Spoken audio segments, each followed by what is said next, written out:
Toda la estrategia de Rusia en el frente de batalla se basaba en la superioridad de sus drones. Lanzaban cientos de drones al día, convirtiendo las posiciones ucranianas en un infierno. Sin embargo, en una sola noche, Ucrania aniquiló por completo la superioridad aérea de Moscú. Miles de drones de ataque, centros de mando y depósitos de municiones, todo borrado del mapa en cuestión de minutos. Vladimir Putin creía firmemente que podía mantener la guerra lejos del territorio ruso, que las ciudades detrás del frente eran fortalezas de acero intocables. De hecho, con esta confianza, construyó arsenales y fábricas masivas en centros estratégicos del sur de Rusia, convirtiéndolos en santuarios para las máquinas de muerte que condenarían a las ciudades ucranianas a la oscuridad y la indefensión. La lógica era simple: los soldados en el frente lucharían, y la logística a sus espaldas fluiría como un río. Sin embargo, en la noche del 9 de febrero, los muros de esas confiables fortalezas se estremecieron por uno de los colapsos logísticos más devastadores en la historia de la guerra moderna. Según datos del Estado Mayor ucraniano y del Kyiv Post, se lanzó un ataque en profundidad contra uno de los centros logísticos más críticos de Rusia en Rostov. Las fuerzas ucranianas destruyeron más de 6.000 drones de tipo FPV, arrasaron un centro de mando hasta los cimientos e hicieron estallar un depósito de municiones. Las autoridades afirman que esta es la mayor pérdida de drones de Moscú desde que comenzó la guerra. Cuando los generales de Putin despertaron por la mañana, ya no tenían armas con las que luchar. Solo quedaban cenizas, humo y un pánico masivo. Centrémonos en el epicentro del suceso, ese punto crítico en el mapa, Rostov del Don. Este no es un punto cualquiera en el mapa. Esta es la arteria principal que alimenta las operaciones militares de Rusia en Ucrania. Aquí se encuentra el centro de mando del Distrito Militar del Sur, y por este nudo logístico pasan todos los flujos logísticos, todos los despliegues de personal, y lo más importante, el tráfico crítico de municiones que mantiene el frente en funcionamiento. Lo que ocurrió la noche del lunes fue un golpe quirúrgico directo al corazón de este nudo logístico. Cuando escuchamos la cifra de 6.000, a veces puede ser difícil comprender lo que significa en el panorama general de la guerra. Esto no es solo un artículo de inventario en un almacén. En la guerra moderna, un dron FP-22 no es diferente de un misil guiado y a veces incluso más peligroso porque puede ser guiado por el operador hasta el último momento. Lo que Rusia perdió no fueron 6.000 hélices de plástico. Rusia perdió 6.000 impactos potenciales. Cada uno de estos drones estaba diseñado para atacar un tanque ucraniano, un transporte blindado de personal, una batería de artillería o un grupo de infantería en las trincheras del frente. Incluso si asumimos que estadísticamente solo uno de cada 3 drones alcanza su objetivo, una estimación muy conservadora, el ejército ucraniano salvó de una destrucción segura al menos 2.000 vehículos o posiciones militares con este ataque. Este ataque significa, en realidad, que se han prevenido 6.000 futuros ataques. Esto es una victoria en defensa preventiva. La superioridad de drones de Rusia en el frente se evaporó de la noche a la mañana. Esto significa que quizás el equivalente a 1 o 2 meses de reservas de ataque han sido reducidas a cenizas, y el tiempo es el único recurso que no se puede compensar en la guerra. Entonces, ¿cómo detectó y golpeó Ucrania un punto tan profundamente arraigado y bien protegido? Esto no fue un disparo a ciegas, sino una impecable operación de cadena de eliminación. Desglosemos el análisis en 3 etapas: detección, penetración y ataque. Las coordenadas de este masivo depósito de municiones en Rostov probablemente no se obtuvieron de una simple aplicación de mapas. La profundidad y precisión del ataque sugieren que una red de inteligencia compleja y de múltiples capas, conocida como fusión de datos, estaba operando en el terreno. Al examinar la intensidad de la explosión y la ubicación del objetivo, la primera pregunta que surge es: ¿qué causó esta destrucción? Considerando las restricciones políticas sobre el uso de misiles occidentales Storm Shadow o ATACMS a tal profundidad en Rusia, en la línea de Rostov, todo apunta a los sistemas de largo alcance de producción nacional de Ucrania. Aquí, la probabilidad de que se utilizaran plataformas ya probadas como el Lyuti o los híbridos de dron-misil de nueva generación propulsados por jet como el Paleonitia es bastante alta. Sin embargo, el verdadero genio estratégico probablemente no reside en la plataforma utilizada, sino en cómo se utilizó. ¿Puede un solo dron destruir miles de toneladas de munición? Difícil. Es por eso que los analistas se centran en la posibilidad de que Ucrania esté empleando tácticas de enjambre. En otras palabras, el escenario que mejor explica la destrucción en el terreno es uno en el que los atacantes principales, que portan ojivas perforantes, ocultos entre un gran número de drones baratos enviados para saturar y confundir los sistemas de defensa aérea rusos, se fijaron en sus objetivos. Entonces, ¿cómo fue penetrado el impenetrable paraguas de defensa aérea de $1.000 millones de Rusia, sus S-400 y S-300? La respuesta probablemente se esconde en los contornos geográficos del mapa. El perfil del ataque indica que los drones volaron utilizando la disciplina de vuelo a ras de tierra, es decir, volaron lo suficientemente bajo como para rozar las copas de los árboles, deslizándose por los puntos ciegos de los radares rusos. Mientras los radares escanean el horizonte, estos drones aparentemente se colaron por un corredor invisible hacia Rostov, siguiendo los lechos de los ríos y atravesando valles. Más interesante aún, es posible que hubiera caos en los radares rusos de la zona en el momento del ataque. Hay serios indicios de que Ucrania jugó al gato y el ratón, interfiriendo con sistemas de guerra electrónica o utilizando drones señuelo en el aire para ocupar las baterías S-400, haciendo así que la amenaza real desapareciera de las pantallas de los operadores rusos. El resultado: se abrió una brecha masiva en ese enorme muro defensivo que protege el sur de Moscú gracias a una táctica simple pero ingeniosamente diseñada. Mientras las llamas en Rostov iluminaban la noche, en realidad estábamos presenciando solo una parte de una operación mucho más amplia. Esa misma noche, el Estado Mayor ucraniano atacó simultáneamente otros 2 puntos críticos. Esto no puede ser una coincidencia. Esta es la estrategia de destrucción sincronizada. Uno de los objetivos fue Sudzha, en la región de Kursk. Este era el centro de mando de las fuerzas aerotransportadas de élite rusas, las VDV. El otro fue el masivo depósito de municiones en Novoleivka, en la región ocupada de Jersón. Cuando conectas estos 3 puntos, Rostov, Kursk y Jersón, la imagen que emerge es una auténtica pesadilla para Rusia. Ucrania atacó los ojos, el cerebro y los puños del ejército, todo a la vez. Si quieres paralizar un organismo, atacas su sistema nervioso.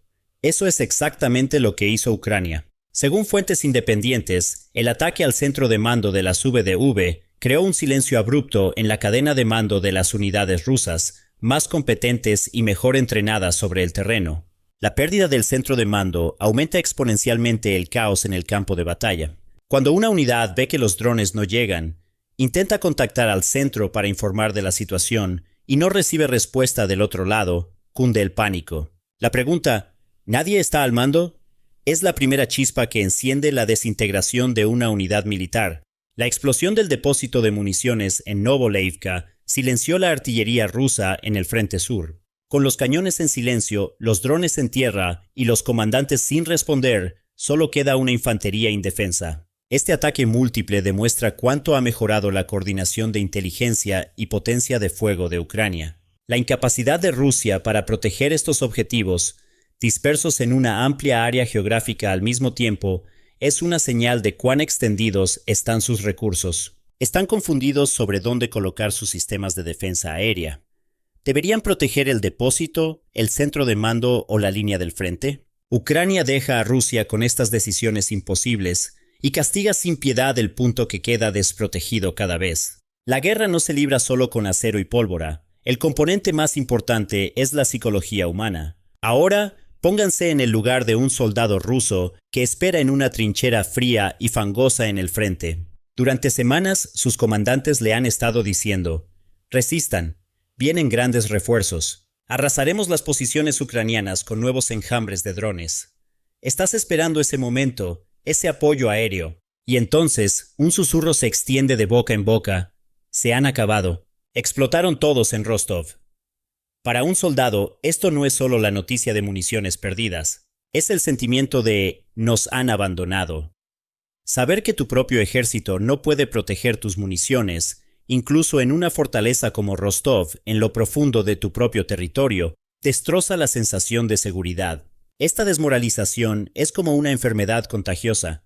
Comienza en una unidad y se extiende por todo el frente. Los soldados comienzan a cuestionar la insuficiencia de la estructura de mando La incompetencia de los generales. El pensamiento "nos están enviando a la muerte y ni siquiera pueden darnos armas" siembra las semillas de la insubordinación, la deserción y la resistencia pasiva. El ataque de Ucrania destruyó físicamente 6.000 drones, pero rompió psicológicamente la voluntad de lucha de decenas de miles de soldados rusos. La estrategia militar tradicional rusa ignora las pérdidas de soldados, pero idolatra la superioridad de fuego. Ahora, esa superioridad de fuego les está siendo arrebatada. En el lado ucraniano, el efecto es exactamente el contrario. Saber que la mayor carta de triunfo del enemigo ha sido eliminada está inyectando una confianza increíble en la infantería ucraniana. El pensamiento de que ya no habrá tantos drones sobre nosotros, ahora podemos avanzar, está preparando el terreno más adecuado para los contraataques o las operaciones de infiltración de Ucrania.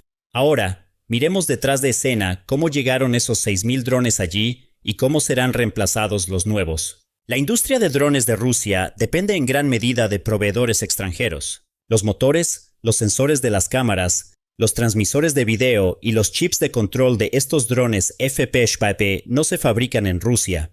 Casi todos se adquieren a través de canales grises de empresas tecnológicas con sede en China, a menudo bajo la apariencia de uso civil. La explosión en Rostov creó un estrangulamiento masivo en esta sensible y frágil cadena de suministro. Los equipos de compras rusos deben estar ahora llamando frenéticamente a las puertas de los proveedores chinos. Sin embargo, la situación no es tan fácil como antes. Realizar un nuevo pedido de 6.000 kits llama la atención en el mercado global. Estados Unidos y la Unión Europea aumentan cada día la presión de las sanciones sobre las empresas chinas. La repentina y masiva demanda de Rusia crea el riesgo de exponer este comercio en la sombra. Incluso si Pekín quiere apoyar a Moscú, no quiere que sus propias empresas se vean expuestas a las sanciones occidentales. Esta situación duplicará los costos de suministro para Rusia y extenderá los plazos de entrega. Además, la logística no termina con la compra de los productos.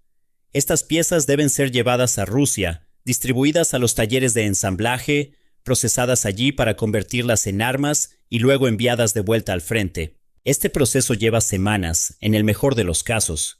Durante este tiempo, Rusia debe enfrentarse a una hambruna de drones. Incluso si las fábricas operan 24 horas al día, 7 días a la semana, no pueden reemplazar inmediatamente las 6.000 unidades perdidas de la noche a la mañana. Esta situación también pone de relieve la ineficiencia de la economía de guerra de Rusia. La estructura centralizada, la costumbre de poner todos los huevos en la misma canasta, los deja vulnerables a tales desastres. Mientras que los ejércitos occidentales minimizan los riesgos descentralizando la logística, Rusia todavía opera bajo la mentalidad soviética de almacenes masivos y Ucrania se ha convertido en una maestra en el arte de encontrar y golpear el punto más débil de este gigante torpe, esos almacenes masivos. Sería un gran error ver este evento como un ataque aislado. En lugar de luchar contra los tanques rusos uno a uno, Ucrania elige destruir el combustible del tanque, la munición del tanque y el dron que protege al tanque kilómetros antes de que llegue al frente. Esta es una estrategia de derrotar al enemigo matándolo de hambre. El ataque de Rostov es un poderoso dedo presionado contra la tráquea de la maquinaria de guerra de Rusia. Al mismo tiempo, los drones son los ojos del ejército ruso. Sin ellos, los artilleros no pueden saber dónde disparar, y las unidades blindadas caen en emboscadas en su camino. Al destruir estos 6.000 drones, Ucrania ha dejado a Rusia medio ciega en el campo de batalla. Un gigante que no puede ver, por muy poderoso que sea, es indefenso ante un oponente más pequeño y ágil que baila a su alrededor. Aunque el humo se ha disipado de los cielos de Rostov, las huellas de lo que ocurrió no se desvanecerán. La operación especial de Putin ha evolucionado hacia algo muy diferente de donde comenzó. Ya no está tan claro quién es el cazador y quién es la presa. Ucrania ha salido de su posición defensiva y se ha transformado en una fuerza que golpea a su enemigo en casa, en su cama, en su depósito. No fue solo plástico, metal y circuitos lo que ardió en Rostov. El mito de la invencibilidad del ejército ruso y la leyenda de una logística inalcanzable también sucumbieron a las llamas. Rusia intentará curar esta herida. Quizás encuentren nuevos drones. Quizás construyan nuevos almacenes. Pero esa semilla de miedo, esa semilla de inseguridad ha sido sembrada. Y ahora cada comandante ruso, cada gerente de almacén, llevará la misma ansiedad cuando mire al cielo nocturno. ¿Será mi turno? La ventaja psicológica en la guerra ha cambiado, silenciosa y profundamente, y el mensaje de Ucrania fue tan claro como el estruendo de las explosiones. No hay dónde esconderse, ni en el frente ni en sus casas.